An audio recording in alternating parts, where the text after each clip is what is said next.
la guerre d'Ukraine. Donc Cyril, c'est à vous si vous voulez bien. Voilà, donc vert et en bas du menton. Bonjour à toutes et à tous et merci beaucoup Anne-Marie et Jacques de l'invitation. Anne-Marie, vous venez de le rappeler, l'OIT, hein, je le rappelle en 3 secondes. Hein, c'est donc aujourd'hui c'est une agence des Nations Unies. Cyril, je vais vous embêter, mais il faut vraiment pas décoller le truc du micro parce que sinon ça fait des voilà. D'accord, donc j'étais en train de vous rappeler que l'Organisation internationale du travail, aujourd'hui, c'est une agence qui fait partie du système des Nations Unies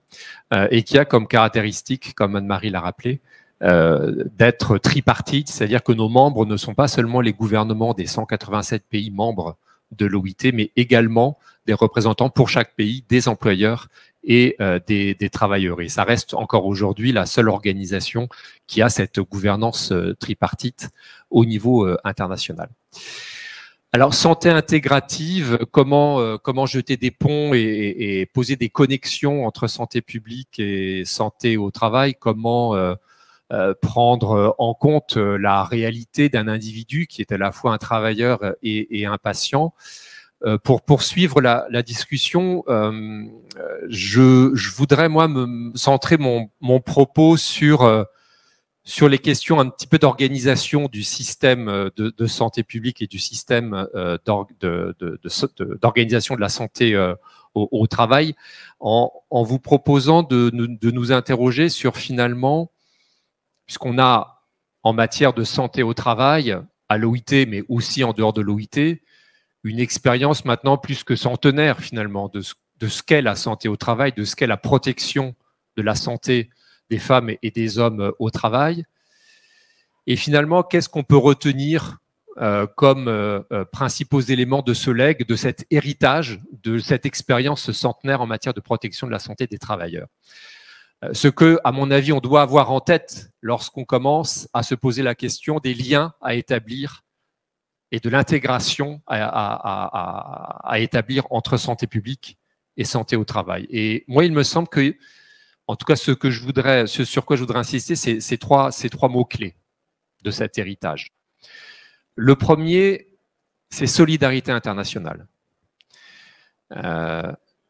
un court moment d'histoire, l'Organisation internationale du travail, elle est née de cette préoccupation de protéger la santé des travailleurs. C'est une préoccupation qui est concomitante avec l'industrialisation. Et très tôt, en fait, dès la fin du 19e siècle, on s'est rendu compte qu'il était totalement illusoire de vouloir progresser sur le terrain de la santé au travail et de vouloir réglementer la santé au travail dans une optique purement nationale. D'emblée, très rapidement, on s'est rendu compte que pour relever le défi, il fallait s'engager dans une forme de coopération internationale et dans une forme de réglementation internationale. C'est comme ça qu'est né l'OIT, à une époque où la mondialisation existait déjà, où l'interdépendance entre les pays était déjà extrêmement forte. Les premières conventions sur lesquelles les pays ont essayé de progresser avant même la création de l'OIT en 1919, c'était précisément sur les risques d'exposition aux substances dangereuses, les risques liés au saturnisme ou au phosphore, par exemple. Après la création de l'OIT, les premières normes internationales se sont concentrées sur la santé d'un certain nombre de publics considérés comme vulnérables, les femmes, les jeunes, les enfants, ou sur des secteurs qui présentaient des risques particulièrement importants sur le plan de la santé au travail. On pense à l'industrie naissante ou aux activités minières. Donc ça, c'est un legs important qui n'a rien perdu évidemment de son actualité, puisque je dirais que le constat qu'ont pu faire les fondateurs de l'OIT au siècle dernier reste valide et sont même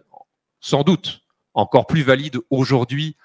qu'hier, à l'heure où la mondialisation, loin de s'être arrêtée, s'est encore approfondie, puisque plus que d'une mondialisation de l'économie, il faudrait parler d'une mondialisation de la production,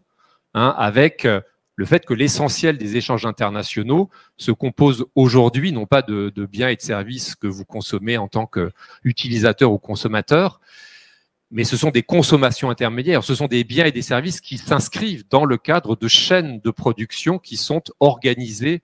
à un niveau mondial. Et donc, ça veut dire quoi sur le sujet qui nous occupe? Ça veut dire que l'impact des décisions économiques qu'on peut avoir dans tel ou tel pays sur les conditions de travail dans l'ensemble du monde, cet impact est aujourd'hui considérable et c'est un impact transnational. Donc, ce principe de solidarité internationale qui part du constat d'une interdépendance croissante des économies et des pays et donc des travailleurs, des communautés de travail, est quelque chose qu'il faut garder présent à l'esprit. Le deuxième mot-clé que je voulais livrer au débat, c'est la notion de responsabilité. Alors là encore, un court moment d'histoire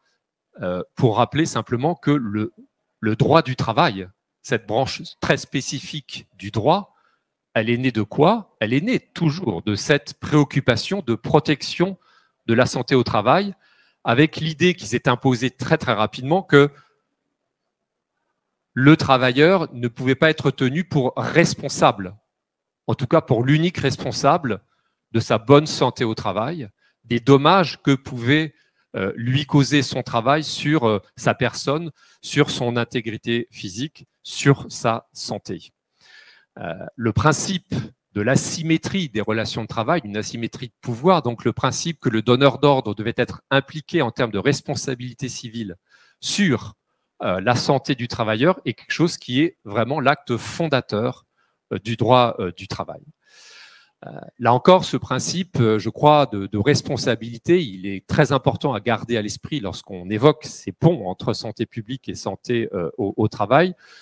tout simplement parce que, compte tenu de l'organisation, des modalités d'organisation de la production aujourd'hui, eh bien, évidemment, les donneurs d'ordre, quelle que soit la forme qui unit contractuellement parlant, celui qui travaille et celui qui est à l'origine de la commande, donc le donneur d'ordre, quelle que soit la forme de ce contrat,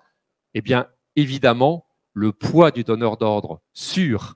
les conditions de travail dans l'ensemble de la chaîne de production et d'approvisionnement, le poids de ce donneur d'ordre est considérable. Et finalement, aujourd'hui, la notion qui est très fortement débattue et qui découle un petit peu de ce principe de responsabilité de l'employeur sur la santé au travail, c'est ce qu'on appelle aujourd'hui le devoir de vigilance. Les nouvelles obligations de diligence due, en bon français, due diligence, qui signifie quoi? Qui signifie que un donneur d'ordre installé en Europe ou en Amérique du Nord, lorsqu'il fait travailler des fournisseurs et des sous-traitants à l'autre bout du monde, par exemple au Bangladesh, je fais référence évidemment au Rana Plaza, ce terrible accident en 2013 qui a causé plus de 1100 victimes dans un atelier de confection textile qui s'est effondré sur lui-même. La responsabilité du donneur d'ordre, aujourd'hui, elle est de plus en plus évoquée et elle prend la forme de cette obligation de diligence raisonnable qui, encore une fois, s'est manifestée d'abord et avant tout sur le terrain de la protection au travail. Donc, responsabilité. Et mon dernier mot-clé, c'est celui de dialogue social. Alors, bon, je ne dirais pas que c'est une obligation professionnelle vu de l'institution dont je parle qui repose sur le dialogue tripartite, mais sérieusement, le dialogue social est le troisième leg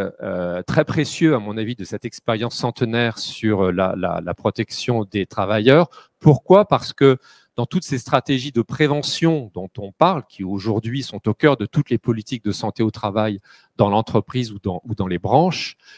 eh bien l'implication des travailleurs et de leurs représentants est absolument essentielle pour réussir à atteindre le défi. Et plus encore aujourd'hui, à l'heure où les pathologies mentales, les risques psychosociaux sont aussi importants, et je rebondis sur ce que Jacques Bouvet disait il y a un instant, ces pathologies mentales renvoient plus largement à un problème dans le rapport au travail, qu'il s'agisse des phénomènes de surcharge du travail, c'est-à-dire d'inadéquation entre les objectifs assignés aux travailleurs et les moyens qui lui sont octroyés,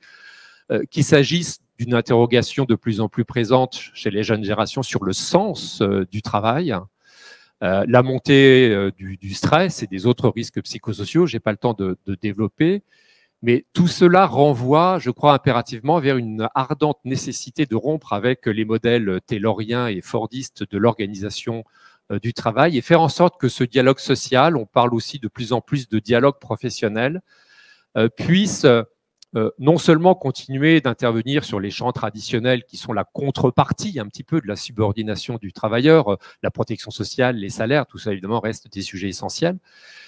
mais finalement touche aussi à l'organisation même du travail et au contenu du travail. Donc l'importance d'insister sur la délibération sur le travail, impliquant directement les travailleurs, est, je crois, un élément très important aujourd'hui de la réponse aux défis de la montée en charge de ces pathologies mentales, et c'est un défi aujourd'hui du dialogue social. Alors, dans ces trois concepts clés, solidarité internationale, responsabilité, dialogue social, je crois que c'est des caractéristiques évidemment de la façon dont, de par le monde, on a organisé les politiques de santé au travail avec plus ou moins de bonheur. Mais je crois que ce sont aussi des notions qui peuvent jeter des ponts avec la santé publique. La solidarité internationale, c'est une évidence. Le Covid l'a montré en matière de risques infectieux, mais également pour les maladies chroniques, les déterminants de santé, qu'ils soient sociaux ou environnementaux, ne peuvent être adressés, attaqués que dans une optique de coopération internationale. La responsabilité conduit finalement à faire, y compris sur le terrain de la santé publique, et encore une fois, compte tenu de la prégnance des déterminants de santé aujourd'hui, conduisent à faire de la santé un véritable objet politique, donc résultant d'une responsabilité collective. Et puis le dialogue social, et j'en terminerai là, le dialogue social, c'est peut-être aussi un peu ce qui préfigure cette démocratie sanitaire dont on parle depuis une bonne vingtaine d'années, et qui montre que l'enjeu en matière de santé au travail comme en matière de santé publique, c'est peut-être de donner aux gens, aux travailleurs comme aux patients, les moyens d'être les acteurs de leur propre santé dans des stratégies préventives efficaces. Voilà. Merci et pardon d'avoir été un peu long. Non, merci Philippe, merci Cyril, vraiment de votre éclairage et de votre éclairage complet, de nous montrer qu'effectivement on est dans des systèmes, mais que les systèmes ça se régule au niveau effectivement des actions des individus, mais aussi au niveau des actions des instances et des vraies actions des instances. Merci à vous.